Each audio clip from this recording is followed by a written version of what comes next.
a adorarmos a Deus. E ele dá os motivos pelos quais nós fazemos isso, e ele nos lembra da história da nossa redenção.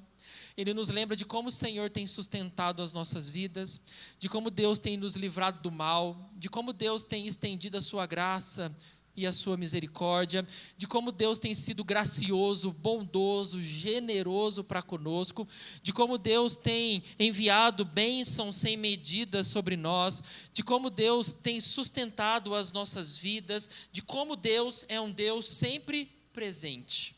Tudo isso o salmista chama eu e você então: bendize, ó minha alma, ao Senhor, e tudo que há em mim, bendiga o seu santo nome.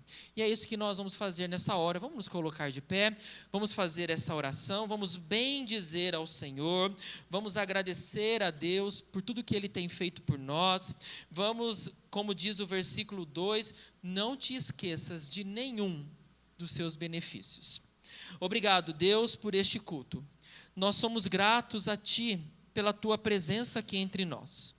Obrigado, porque mesmo em meio a esse frio, o Senhor nos reuniu nesse lugar de adoração, para que juntos nós possamos engrandecer, adorar, bendizer o nome do nosso Senhor e Salvador Jesus Cristo.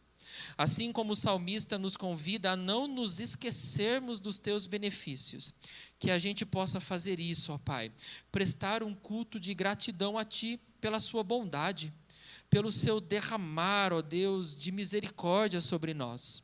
Agradecer ao Senhor pela salvação, agradecer-te pela vida abundante que Tu nos dá, agradecer, ó Deus, ao Senhor porque cuidas de nós em cada detalhe da vida, em tudo nós experimentamos, ó Deus, da sua graça sobre nós.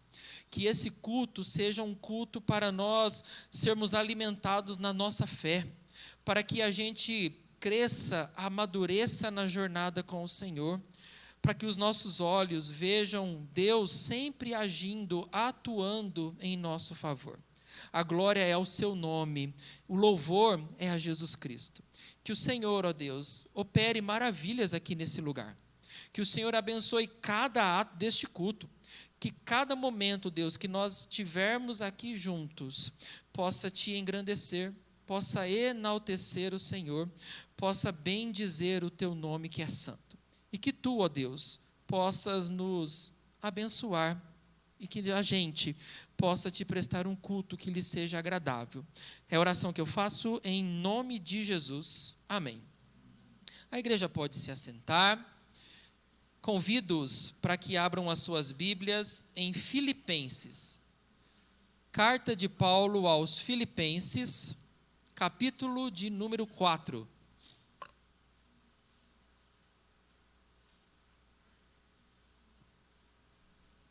Filipenses, capítulo de número 4. Eu quero ler com vocês os versos 10 a 13.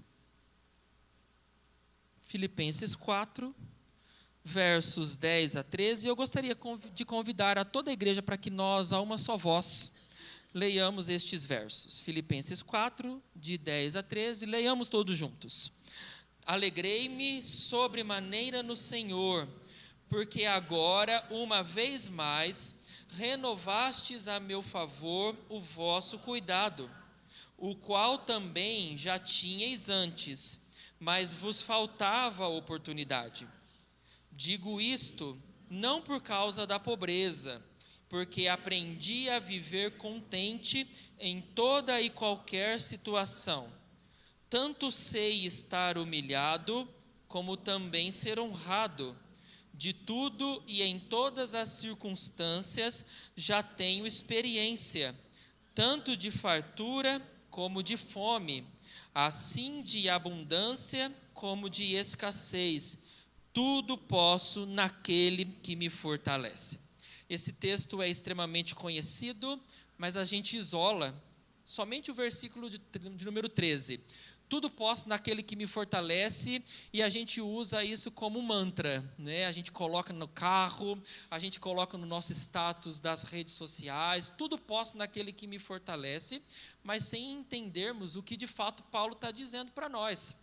Ele está ensinando que ele aprendeu a viver bem, independente das circunstâncias. Então ele aprendeu a ser feliz na pobreza, na riqueza, na alegria, na tristeza, na escassez, na fartura. Ele simplesmente diz: eu aprendi a conviver com essas circunstâncias. E é aí que ele diz: tudo posso naquele que me fortalece. A alegria de Paulo não vinha por causa das coisas que ele tinha. Paulo não era feliz quando tudo ia bem, quando todas as coisas iam num mar de rosas. Mas a alegria de Paulo está lá no versículo de número 10. Alegrei-me sobremaneira no Senhor. Qual era a fonte de alegria de Paulo? Deus. Deus era a fonte de toda alegria. E se nós aprendermos isso, irmãos, não importa o problema que a gente esteja vivendo, não importam as lutas que a gente esteja passando, não importam as dificuldades da vida, se Deus é a nossa alegria, nós aprendemos a viver bem, independente de como as coisas caminham, porque Deus é a força do seu povo, Deus é a força da igreja, Deus é a nossa força no caminhar. E nós vamos ter mais um momento de oração.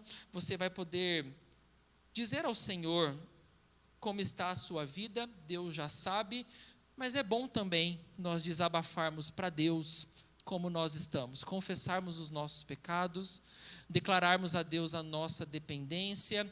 E se porventura você se sente entristecido, você se sente saturado, saturada pelas circunstâncias da vida, essa palavra é para você. Que a sua alegria seja o Senhor. Que você seja feliz no cuidado que o Senhor tem para com você. Nós vamos ter um momento de oração e depois eu vou pedir para o nosso irmão presbítero Sierra fazer uma oração por todos nós.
Amém.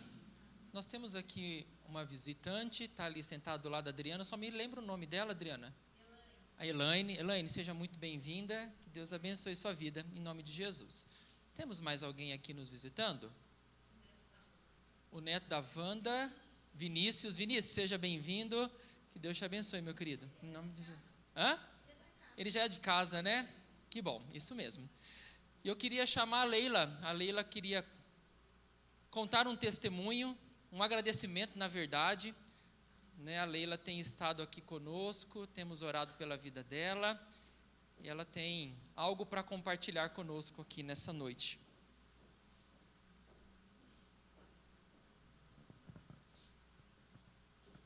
Boa noite, irmãos. Eu quero compartilhar com vocês, acho que todos sabem, a maioria pelo menos sabe, que eu venho travando uma luta de novo contra um câncer, né? Eu já tive esse câncer há 15 anos atrás e ele voltou como uma metástase e eu venho travando uma luta. Mas quero dizer assim que meu problema não é maior que o de vocês, com o de ninguém, né? Cada um com um problema, mesmo que seja uma depressão. Mas eu só quero dizer assim, eu fiz muita oração, é muita fé. E eu quero dizer assim, é tudo na vida da gente, né? Cristo, a Jesus, Deus, a fé, é tudo na vida da gente, realmente. E eu vim parar aqui dentro da igreja, assim, por uma coisa que eu digo, é Deus. Eu dou aula aqui do lado, sempre tive vontade de vir aqui, de ouvir a palavra, mas não tinha coragem, ficava meio envergonhada. Mas um dia eu indo para casa, eu cheguei ali quase no caminho, quase chegando na minha casa, e eu só ouvi assim, volta. E eu obedeci. Obedeci, voltei. Quando eu vi, eu nem sei o caminho que eu fiz até aqui. Quando eu vi, eu estava sentada aqui, ouvindo a palavra, e hoje eu estou aqui para agradecer, porque os últimos exames que eu fiz, graças a Deus, os tumores estão diminuindo. Com a graça de Deus, eles estão bem diminuídos. Está tendo resultado, graças a Deus, muito bons. Então, eu quero compartilhar assim com vocês a graça recebida. A batalha ainda não está ganha, a guerra ainda não está ganha, mas a batalha sim. Essa batalha sim. E é por Jesus, e é por Deus. E é pelas orações que eu recebo a cada dia, que eu sei de todos vocês, de todo mundo. E eu quero agradecer a Deus. Muito obrigada a Deus. E muito obrigada a todos que oram por mim. Tá? Obrigada. Obrigada mesmo. Muito obrigada. Vamos nos colocar de pé, vamos fazer uma oração. A gente já vem orando, né, pela Leila. E que Deus continue completando a boa obra.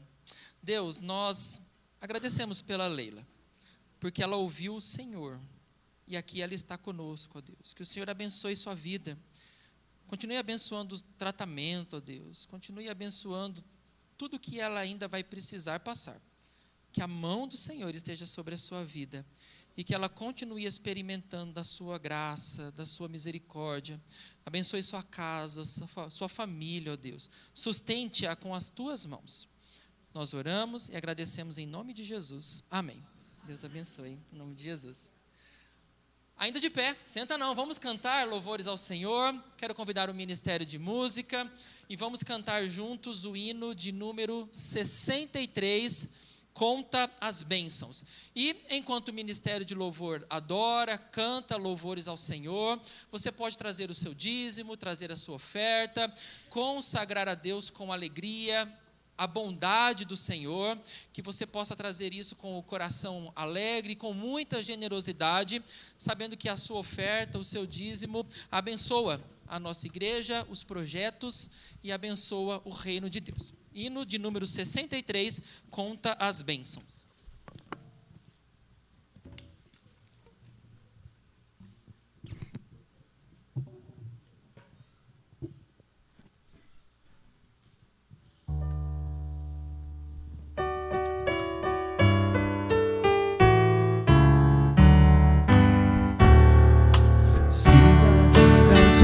Procelosas são, seco desalento, julgas tudo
louvamos, Senhor, por todas as bênçãos que o Senhor tem proporcionado a cada um de nós.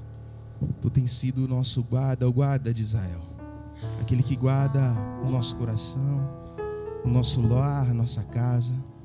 Te bendizemos, Senhor, pois em tudo o Senhor tem supristes as nossas necessidades.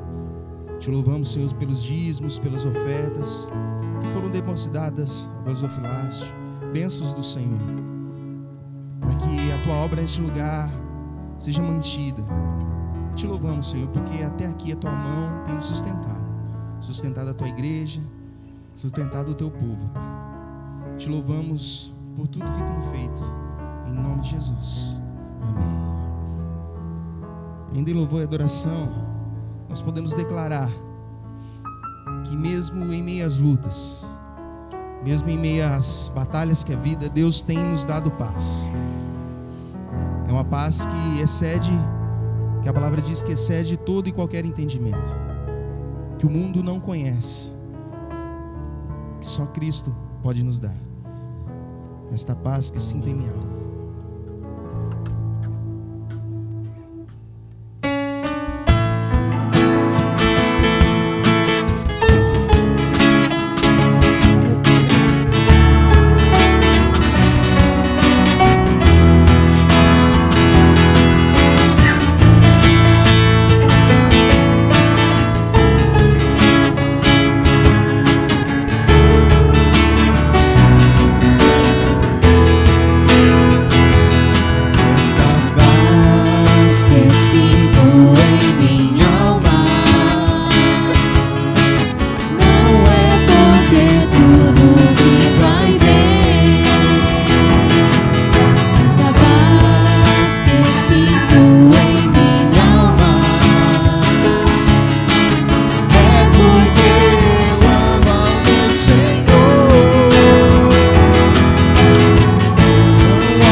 Aleluia,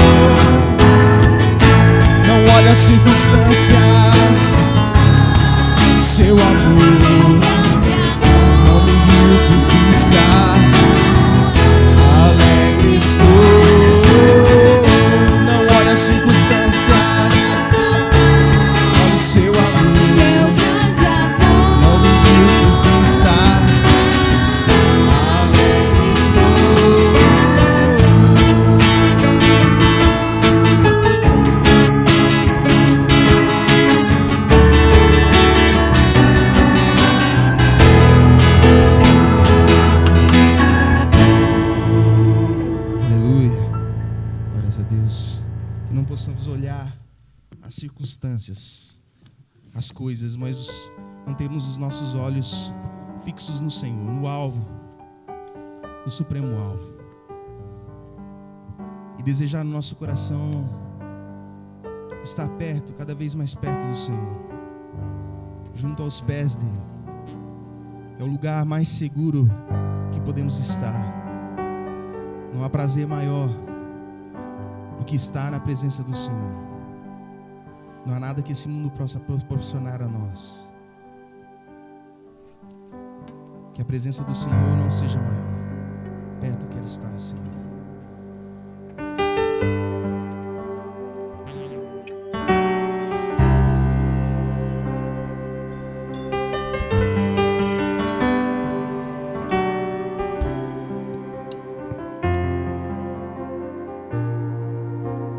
Perto quero estar,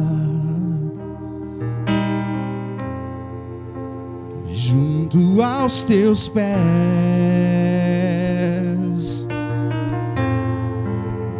pois prazer maior não há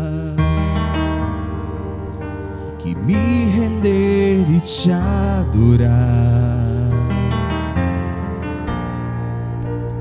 Tudo que há em mim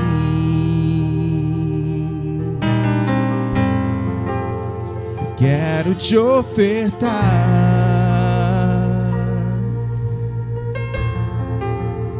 mas ainda é pouco, eu sei, se comparado ao que ganhei. Não sou apenas servo, teu amigo me tornei.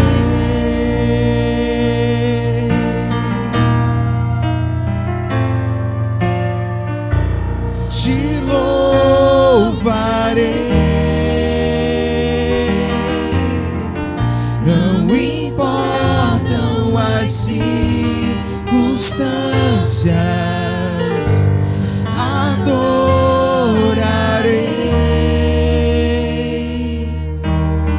somente a ti, Jesus.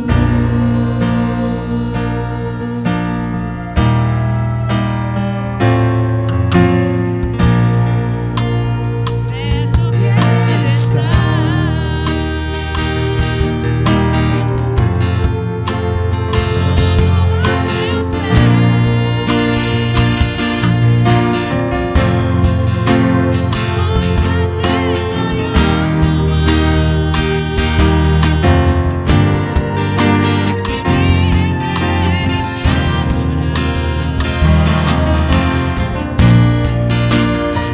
tudo que há em mim quero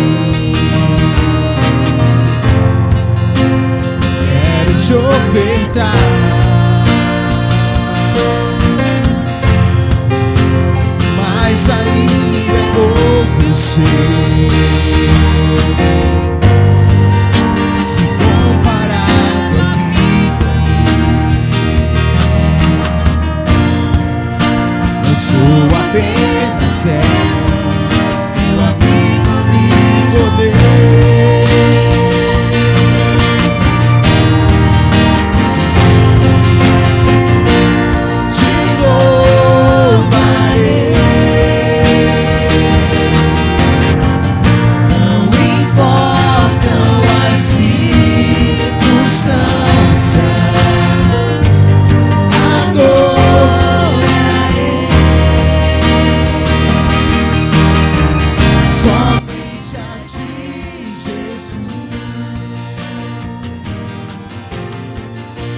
te louvarei.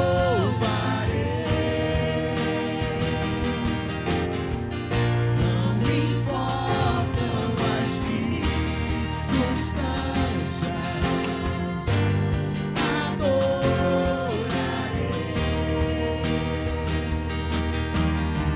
Somente a ti, Jesus, somente a ti, Jesus, somente a ti.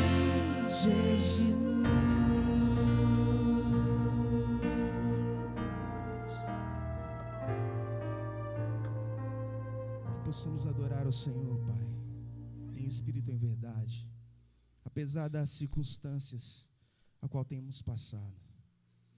Que possamos manter o nosso coração fiéis a Ti, obedientes à Tua palavra.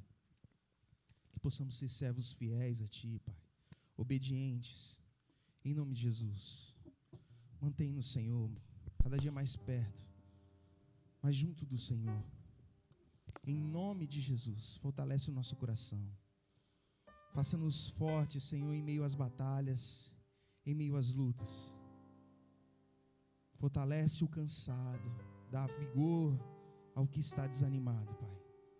E que nessa noite a Tua palavra venha de encontro ao nosso coração. Que a semente lançada nessa noite venha dar frutos para a glória do Senhor. Em nome de Jesus, nós Te louvamos e bendizemos o Teu nome. Amém. Amém. A igreja pode se assentar. E as crianças até 12 anos, elas terão agora o seu culto infantil. Crianças até 12 anos.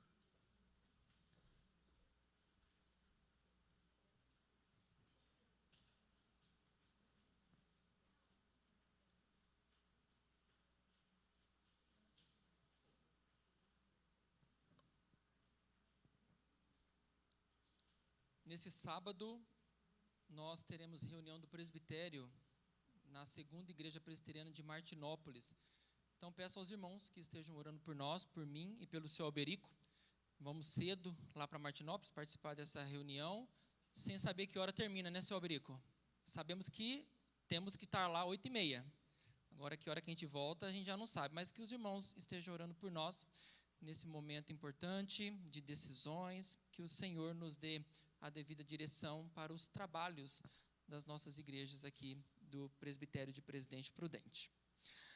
Vamos continuar pensando sobre a série Vencendo Gigantes, e para isso eu convido-os que abram as suas Bíblias em Números.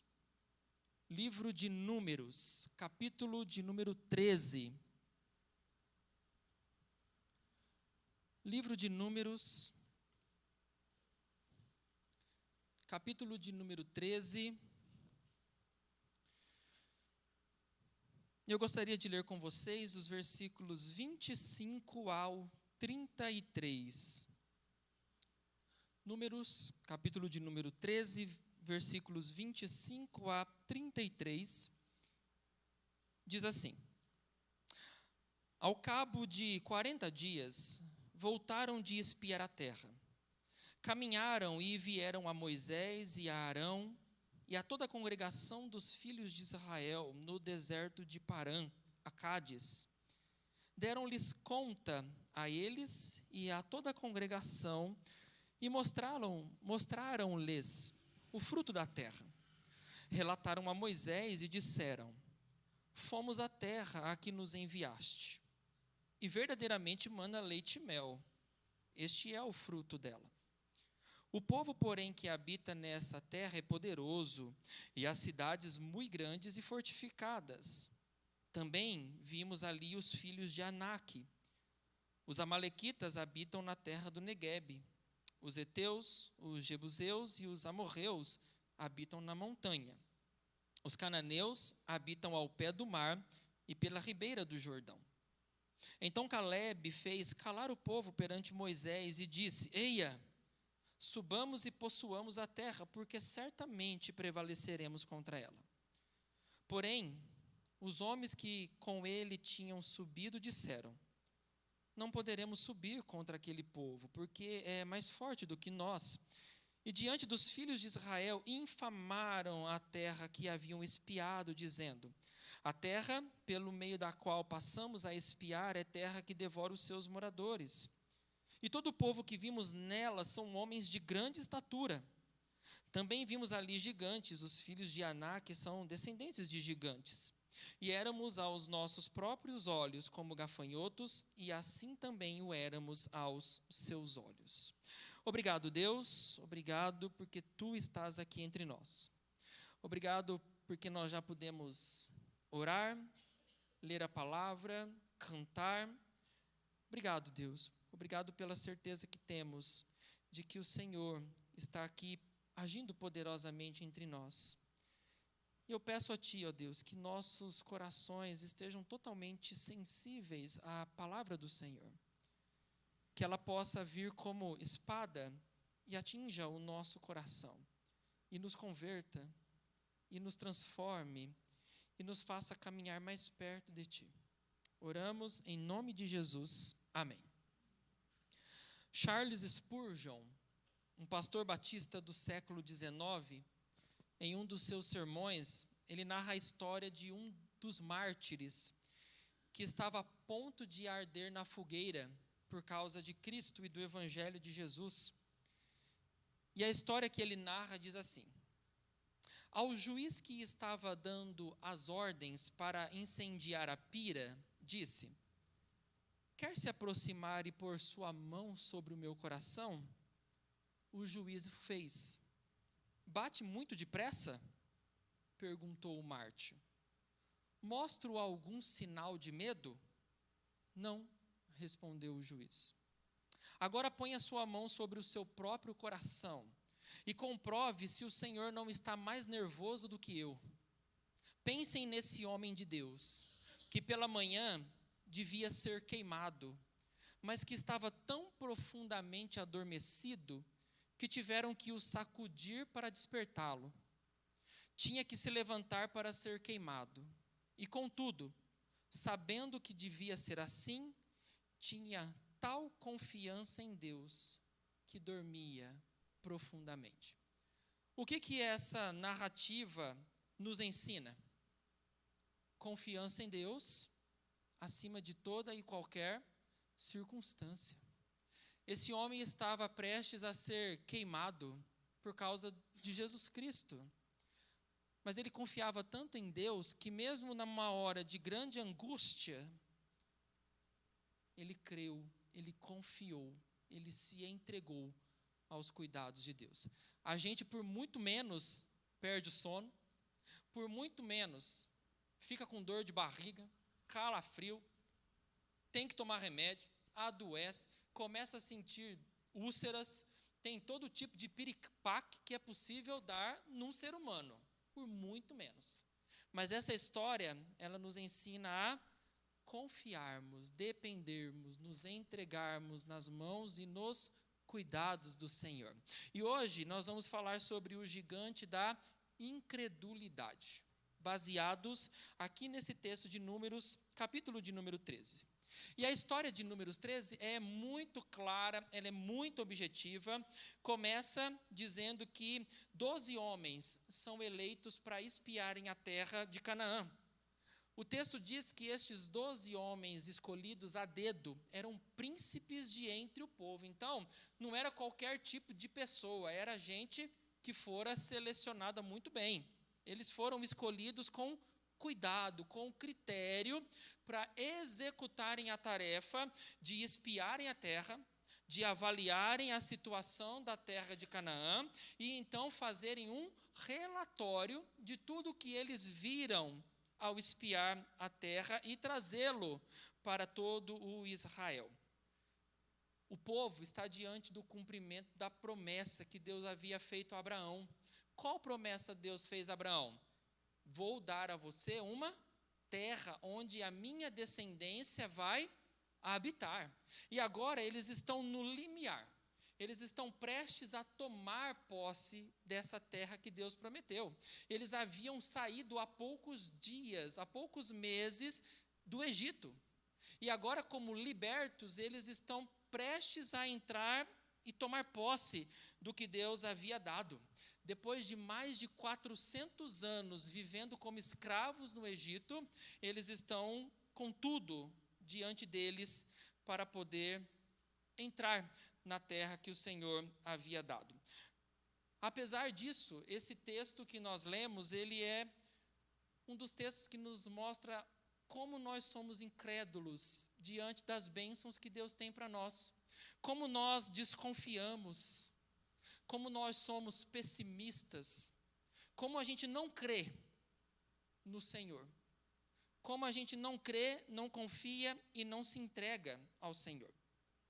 E é possível que ao ler esse texto você pense que o maior problema foi o relatório dos espias, que foi um relatório extremamente pessimista, um relatório onde eles viram que não dava conta, que a coisa ia complicar, porque ela já estava tomada por gente que eles não iam conseguir travar uma batalha e uma guerra. E é possível que você olhe para esse texto e pense assim: o problema desse texto está claro, pastor.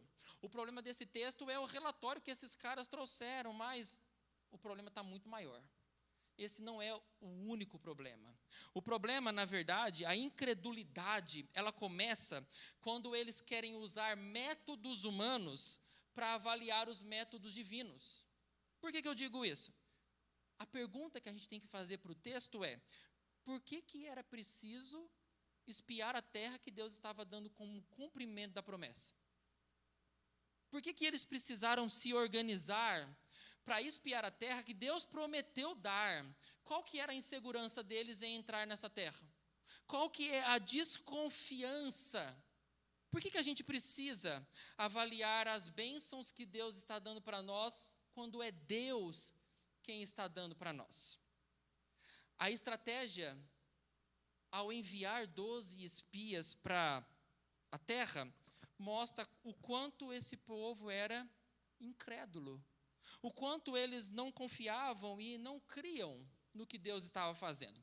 Esse mesmo texto, lá em Deuteronômio 1:22, diz que para espiar a terra, foi uma estratégia de alguns homens para poder confirmar o que era de fato essa terra. E aí você vai entrar numa crise quando você ver que no texto que nós lemos, versículo de número 1, disse o Senhor a Moisés: envia homens que espiem a terra de Canaã. Mas lá no Deuteronômio diz que os homens decidiram entrar na terra de Canaã para espiarem e ver o que tinha nessa terra. E aí a gente vai dizer assim: tem contradição no texto, porque em Deuteronômio fala que foram eles que decidiram.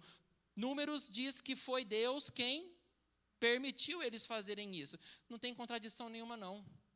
O que acontece em Números, Deus está simplesmente concordando com a decisão do coração incrédulo desses homens. Deus está carimbando a incredulidade deles. Foram eles quem de fato quiseram espiar a terra. E Deus, diante dessa decisão incrédula deles, diz: ok, mas para ensinar duas coisas. Primeiro, para responsabilizar o povo da incredulidade. Quando Deus permite eles entrarem na terra como espias, Deus está dizendo assim: eu responsabilizo vocês, porque vocês não creem em mim. Não é culpa minha. Não é responsabilidade de Deus a falta de fé que você tem. Não é porque Deus está abençoando você com desconfiança. Não é porque você precisa tomar cuidado com o que Deus está para fazer. Deus está simplesmente dizendo assim: vocês são incrédulos, a culpa é de vocês. E o fato de Deus deixar eles entrarem é Deus ensinando: vocês ainda não estão prontos para tomar posse dessa terra. Vocês ainda não estão preparados. Apesar de eu estar dando essa terra para vocês, vocês não estão crendo que ela é uma terra boa para se morar. E quando a gente pensa nisso, irmãos, essa é exatamente a nossa postura. Já percebeu que quando nós temos algo, uma bênção para receber, o que a gente quer fazer? Dar uma espiadinha para conferir se vai ser bom mesmo. Dar uma espiadinha pela fechadura para ver se de fato essa bênção é uma bênção mesmo. Para confirmar se não vai ser problema, se nós não vamos ter dificuldades. Parece-me que a gente confia mais nas nossas avaliações do que a gente acredita no que Deus está fazendo. A gente quer acreditar mais na força do nosso braço, mais nas nossas capacidades e habilidades, do que crer que o que Deus faz é bom, perfeito e agradável. E isso é para ensinar eu e você, para de querer ficar dando uma espiadinha nas bênçãos que Deus tem para você. Se Ele prometeu dar e fazer, Ele sempre vai fazer o que é melhor. Como o próprio apóstolo Paulo escreve, ele faz por mim e por você muito mais do que nós pedimos ou pensamos. Parece que Paulo está dizendo assim, o que a gente pensa, o que a gente deseja, o que a gente sonha é tão pequenininho, muitas vezes, diante da enormidade do que Deus tem para fazer. E isso é para confrontar a nossa incredulidade, porque a gente gosta de espiar para ver, será que vai ser bom mesmo? Será que Deus vai cumprir de fato com o que Ele está prometendo fazer? Será que Deus vai realizar mesmo e vai ser bom? Será que não seria bom eu dar uma conferida?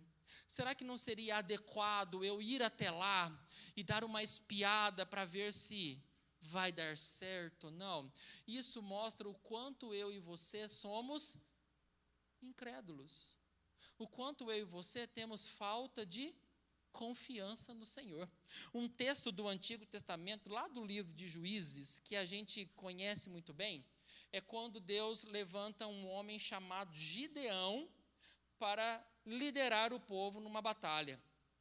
E Gideão, ele faz um combinado com Deus. Deus, se o Senhor quer mesmo que eu vá lutar contra aquele povo, que a gente durma e que no outro dia um algodão que a gente vai colocar lá esteja seco e toda a terra em volta esteja molhada. E aí Gideão vai, acorda no outro dia, o algodão está seco e a terra está molhada. E aí ele fala, Senhor, só mais uma vez, que aconteça o contrário. Que agora toda a terra em volta esteja seca e só esse algodão esteja molhado. E de fato, quando ele acorda, está assim. E aí a gente olha para esse texto e fala assim, vou fazer uns testes com Deus também. Deus, se o Senhor vai me abençoar mesmo, que o Senhor me mostre por A mais B que vai acontecer. E a gente vai para esse texto de Gideão e fala assim, Gideão foi incrédulo. Esse texto não está ensinando a gente a colocar Deus em teste ou em prova. Esse texto está para nos ensinar como nós desconfiamos de Deus quando Ele diz que vai fazer. Como nós desconfiamos das promessas, das bênçãos, do cuidado e da provisão de Deus para nós. Nós queremos meter o dedo onde a gente não é chamado. Isso mostra o quanto eu e você somos incrédulos. Hoje pela manhã, no estudo da escola dominical, a gente viu mais uma incredulidade, que foi aquela de Abraão e Sara.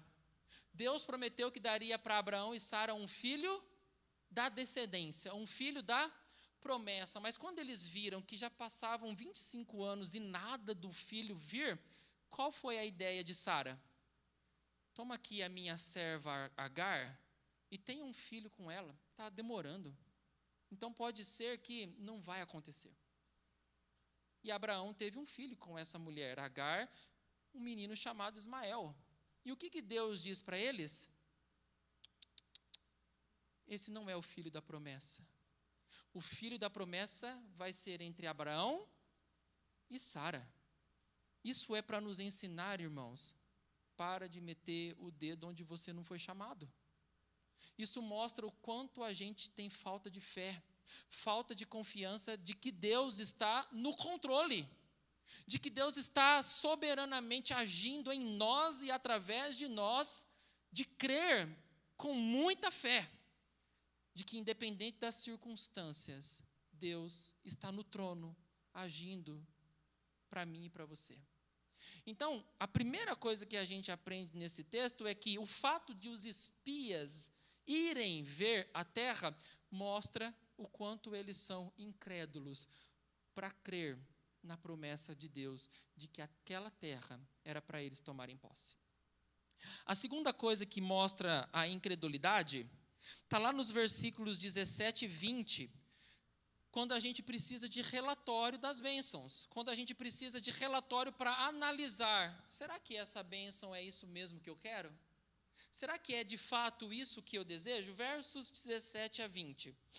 Enviou-os, pois, Moisés a espiar a terra de Canaã, e disse-lhes, subi ao Neguebe e penetrai nas montanhas, vede a terra, que tal é, e o povo que nela habita, se é forte ou fraco, se poucos ou muitos. E qual é a terra em que habita, se boa ou má? E que tais são as cidades em que habita, se há em arraiais ou se em fortalezas? Também, qual é a terra, se fértil ou estéril, se nela há matas ou não? Tende ânimo e trazei do fruto da terra. Eram aqueles dias os dias das primícias das uvas. Por que que esses espias foram ver a terra? Para avaliar. Essa terra é boa mesmo? Essa terra que Deus está prometendo dar, é fértil ou é terra morta? Essa terra, ela pode ser tomada posse? Essa terra tem matas ou não? Essa terra tem gente morando? Se tem, esse povo é forte ou é fraco? São muitos? São poucos? Tem cidades? Consegue entender o que eles estão fazendo aqui? Eles estão querendo dar o seu relatório para poder saber se vão ou se não vão. Eles estão desconfiando que aquilo que Deus prometeu dar é de fato uma bênção. É de fato algo que eles podem tomar posse, e isso é um perigo. Sabe por quê? Porque Deus prometeu nos abençoar. Deus prometeu cuidar de nós, de nos sustentar, de nos dar segurança, de dar o pão de cada dia, de dar trabalho, de dar família. Deus nos prometeu bênçãos muitas. Mas a gente é tão incrédulo que mesmo Deus prometendo cuidar de mim e de você, a gente se levanta com falta de fé. A gente se levanta incrédulo, e a exemplo do que está acontecendo aqui com Israel, a gente quer reunir o maior número de informações possíveis para a gente tomar a decisão, quero ou não quero, vou ou não vou. Isso mostra o quanto nós somos céticos e desconfiados para crer que Deus está fazendo. Eles estão aqui olhando para esse relatório e conferindo se é de fato o que é necessário para eles. Em outras palavras, parece que a gente acredita mais nos nossos relatórios do que no relatório do plano do Senhor para nós. A gente confia mais nos nossos planos. A gente crê mais nos nossos rabiscos e rascunhos. A gente crê mais na nossa administração da vida. E é interessante que a gente trata Deus como se Ele fosse um reles mordomo, onde a gente rascunha a vida toda e a gente chega com a nossa folha e diz assim: Deus, eu rascunhei a minha vida toda, está aqui, o Senhor pode assinar e concordar com tudo que eu decidi? Irmãos, Deus não é assim. Ele não é um secretário seu. Ele não é um mordomo que pega as suas coisas e só confirma o que você quer ou o que você não quer. É exatamente isso que o povo está vendo. Eles estão procurando nesse relatório ver se eles querem entrar nessa terra ou não. Será que não é melhor outra? Será que não é melhor a gente caminhar um pouquinho mais e ver se encontra uma terra melhor? Se a gente encontra algo que seja mais adequado para nós e para as nossas situações? Isso é um perigo, quando a gente confia demais em nós e desconfiamos demais de Deus. O que a Bíblia ela fala? O homem pode fazer planos, mas a resposta certa vem do Senhor. Você pode fazer os seus planejamentos de vida, não tem problema nenhum não, mas a resposta certa vai vir do Senhor. Deus é quem vai dar a última palavra, não é você. Não adianta, porque os seus relatórios eles podem ser os melhores possíveis. Você pode fazer um rabisco de vida que aos seus próprios critérios são perfeitos. Você desenhou sua vida do começo ao fim.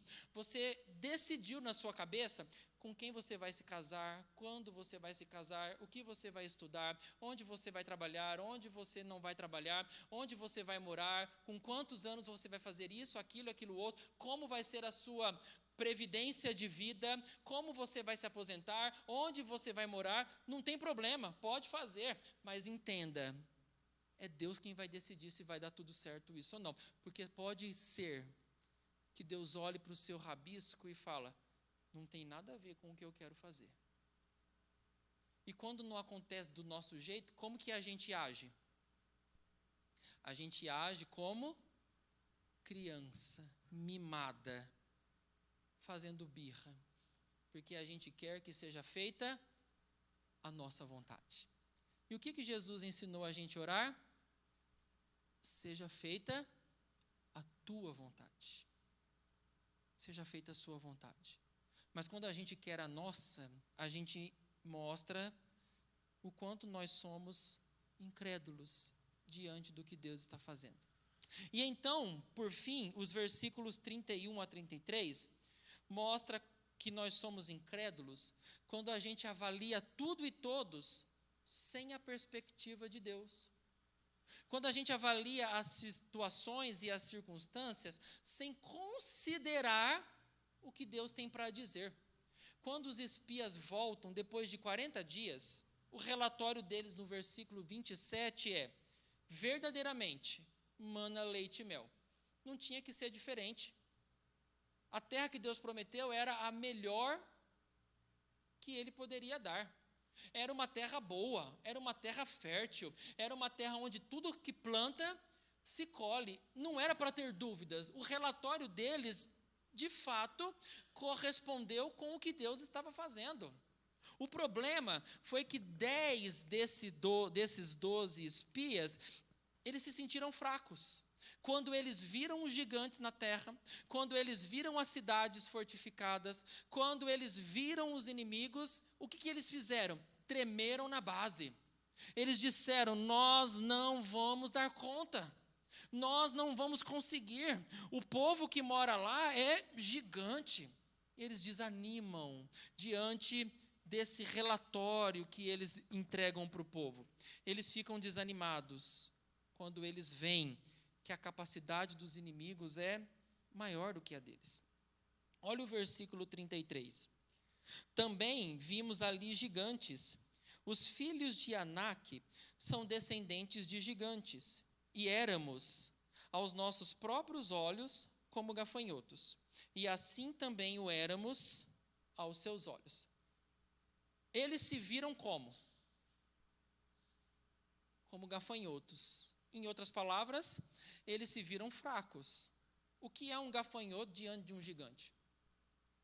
Algo fácil de ser pisado.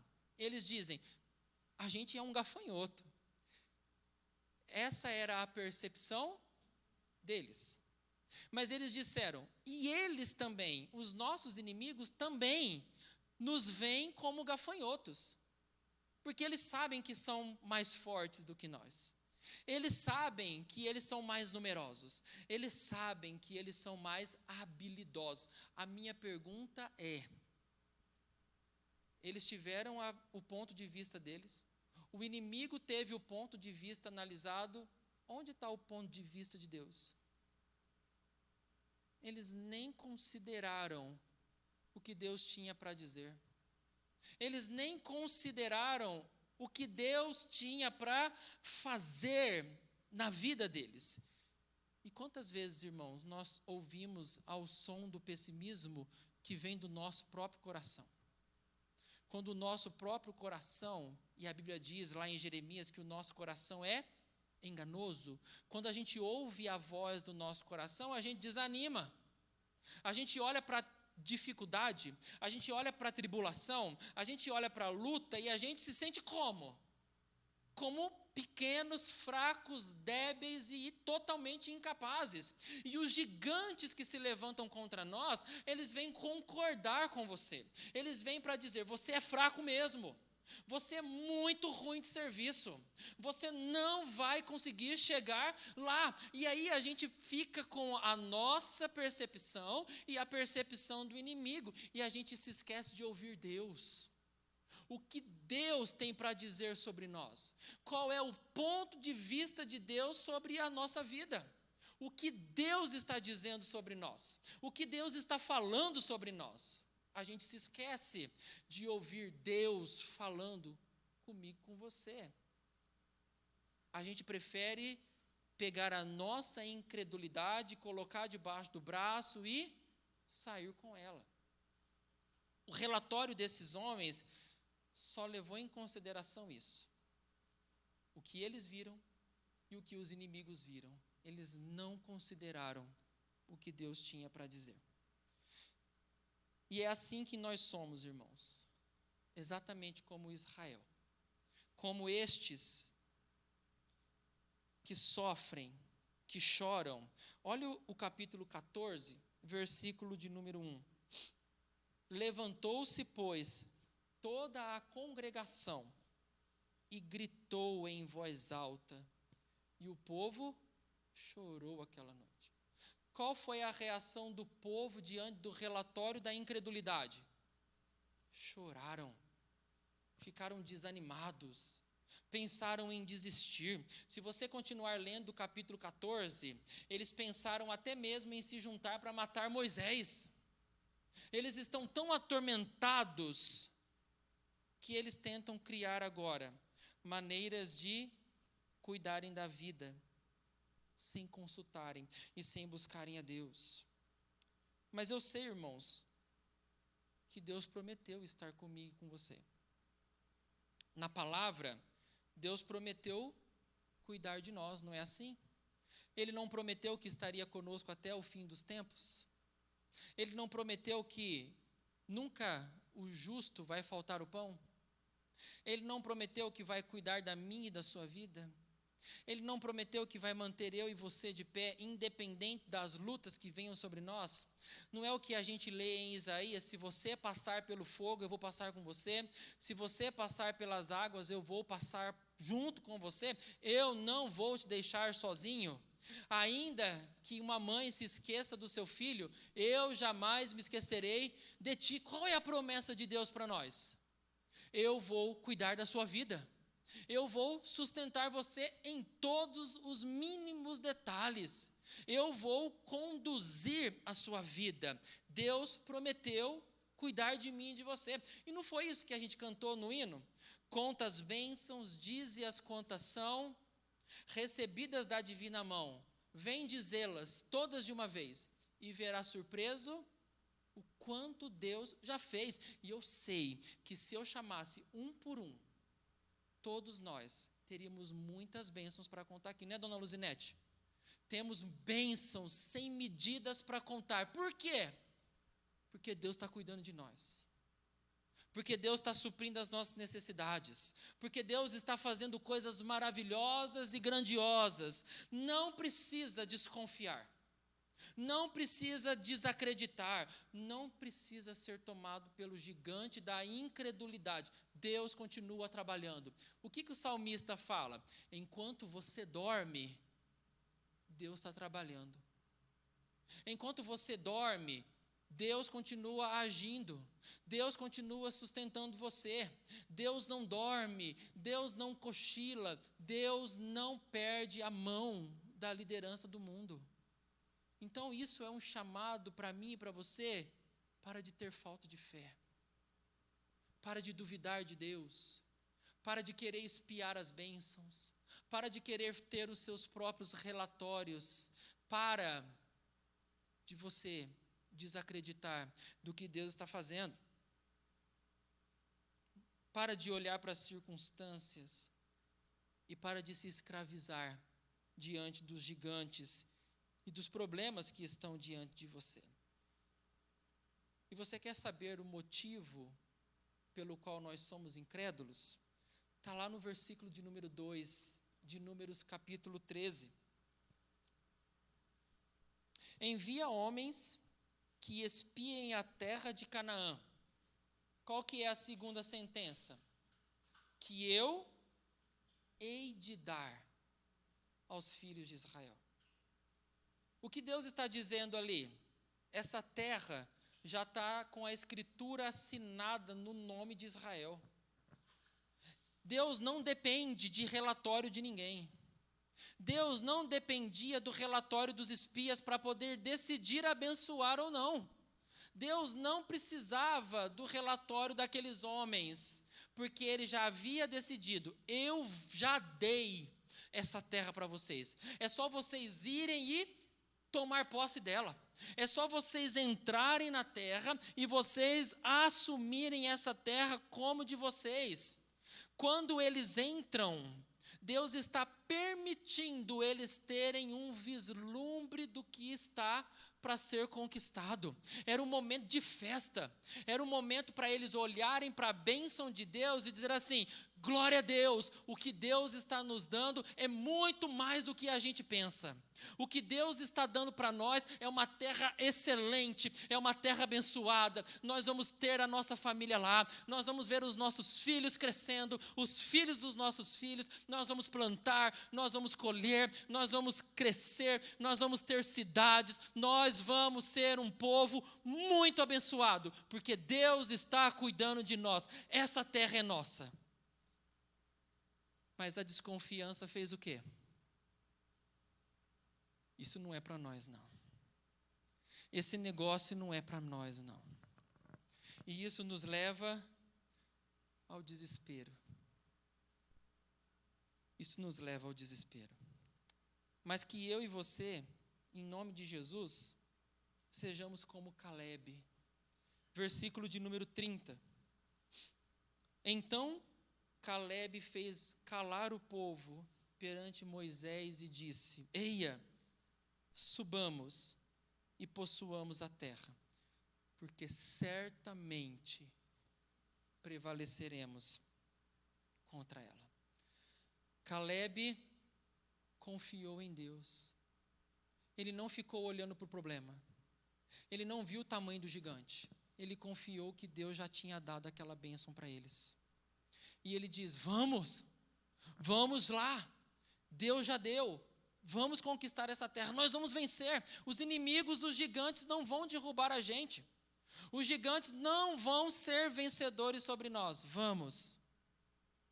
Mas o povo preferiu o quê? O relatório do pessimismo. E se você continuar lendo o texto depois, isso foi grave. Porque o que Deus determina? Porque vocês não confiaram em mim. Porque vocês duvidaram da minha palavra, porque vocês não creram na promessa, porque vocês desconfiaram, porque vocês confiaram mais em vocês mesmos, porque vocês duvidaram de que eu sou Deus. Vocês vão peregrinar por essa terra por 40 anos. Essa geração que está aqui, essa geração que duvidou, não vai entrar na terra prometida.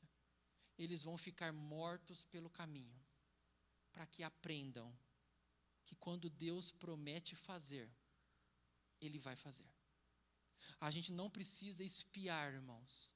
A gente não precisa pegar relatórios.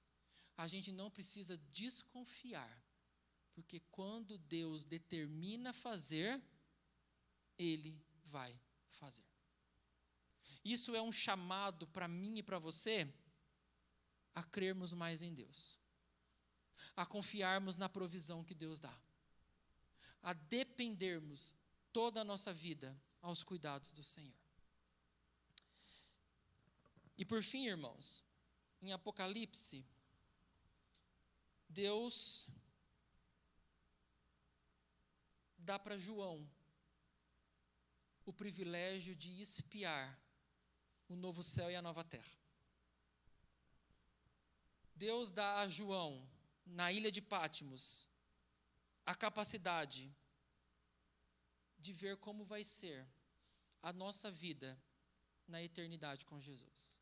E o que João vê, e ele relata para nós, é que no novo céu e na nova terra vai ser glorioso, porque Cristo vai estar lá.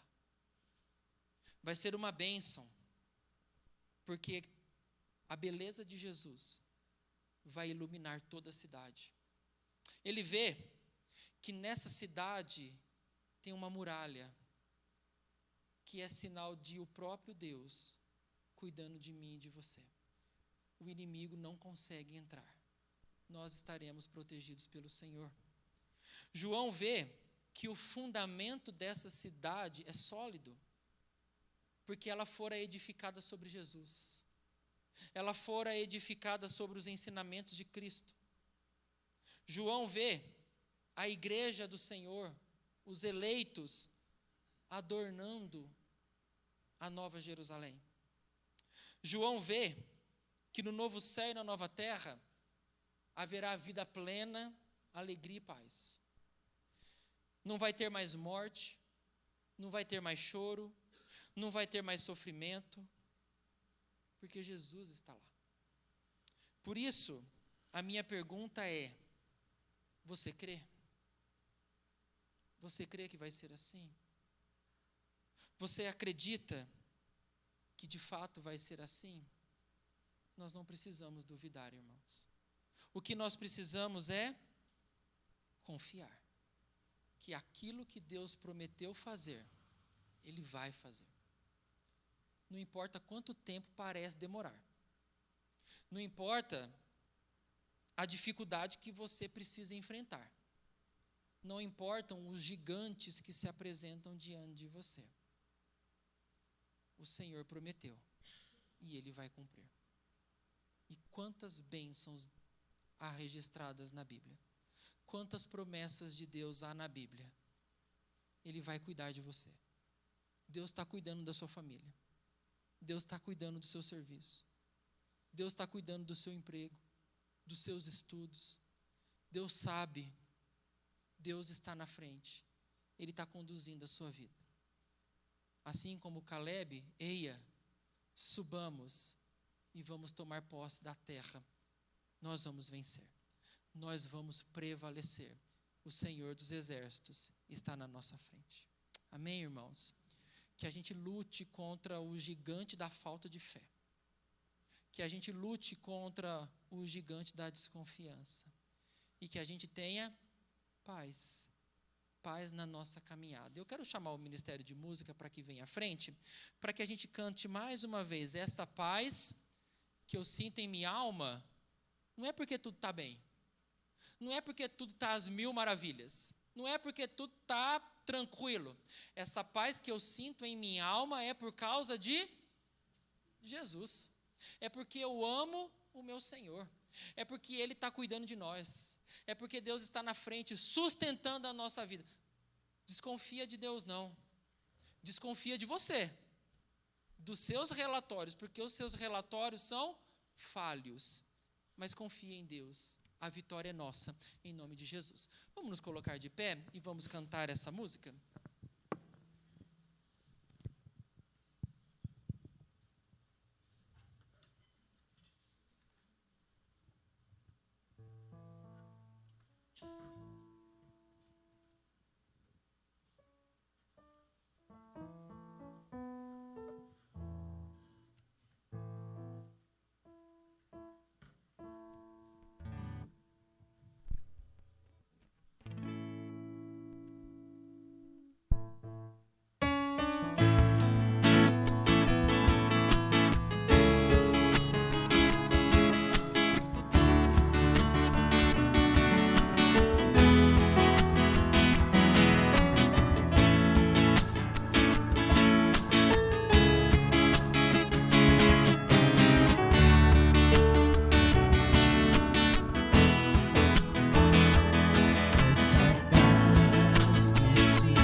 Amém?